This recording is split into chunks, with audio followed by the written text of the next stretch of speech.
তুমি কি কৰি আছা এটা ক'লে তুমি কি কৰি আছা কি খাই আছা তুমি ইয়াতে চাওক কি খাই আছা এইটো মই একোৱে নাখাওঁ মোৰ তাত একোৱে নাই নাই নাই মই একোৱে নাখাওঁ তুমি কি খাইছা এইবিলাক বস্তু তুমি কিয় ইউজ কৰা এইবিলাক বস্তু ভাল হয় তুমি ভাবাচোন তুমি এইবিলাক বস্তু কিয় ইউজ কৰা এইবিলাক বস্তু তুমি খাব নালাগে নহয় তুমি এটা ভাল ল'ৰা হয় তুমি এটা যীশু খ্ৰীষ্টক গ্ৰহণ কৰা ল'ৰা হয় তুমি ইমান ধুনীয়া ৱৰ্শ্বিপ কৰা আজিও তুমি কিমান ধুনীয়া ৱৰ্শ্বিপ কৰিছা তুমি নাজানা ঈশ্বৰৰ বাইকত কি কৈছে প্ৰথম যোহন 2:15 কি কৈছে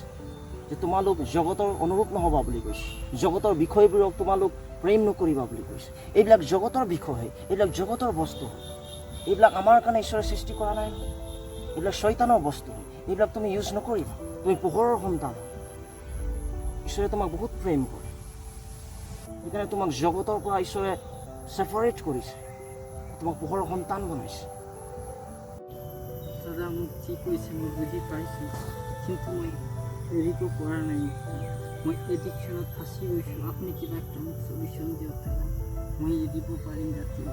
তোমাৰ চলিউশ্যন যীশু খ্ৰীষ্টত আছে তুমি বিশ্বাস কৰা তুমি বাক্য পঢ়া ঈশ্বৰৰ বাইবেল তুমি আহাৰ স্বৰূপে লোৱা ঈশ্বৰৰ বাক্য তুমি দিনে ৰাতিয়ে পঢ়া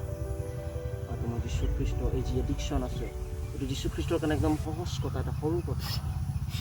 এই যি পেকেটৰ এডিকশ্যন তোমাৰ তাত আছে এইটো যীশু খ্ৰীষ্ট তোমাক তাৰ পৰা উলিয়াই আনিব মই বিশ্বাস কৰোঁ তুমি প্ৰাৰ্থনা কৰা আৰু ঈশ্বৰৰ বাক্যত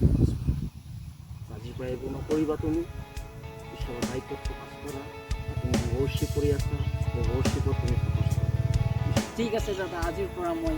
ঈশ্বৰৰ বাক্যত ধ্যান দিম আৰু প্ৰাৰ্থনা বেছিকৈ কৰিম আৰু আপুনি যি কথা ক'লে এইটো মই মানি চলিম ঈশ্বৰে আশীৰ্বাদ কৰা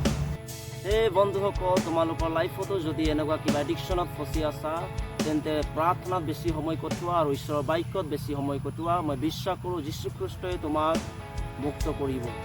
Amen. Praise the Lord. Jay মচীহ Jai Masih.